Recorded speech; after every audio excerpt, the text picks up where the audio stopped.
కోడిగుడ్డుని చిదిపేసి చెయ్యడాన్ని అంటున్నావు కదా, కోడిగుడ్డు చిదిపే దాన్ని మేము పీసులు అంటాం.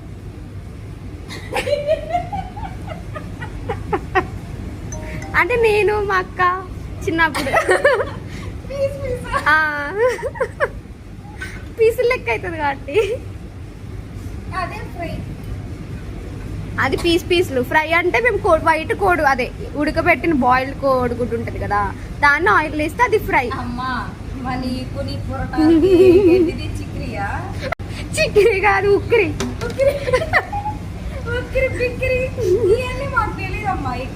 అందరికి తెలుసు, ఎక్కగా ఒక్కరికి తెలీదు ప్రపంచంతో. పులుసు ఓకే,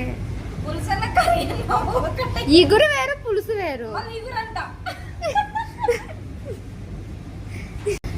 ఇగురు అంటే కర్రీ, అదేంటో తెలుసా, పులిపేయలేంది. పులుసు అంటే పులిపేస్తాం చింతపండు, అది పులుసు.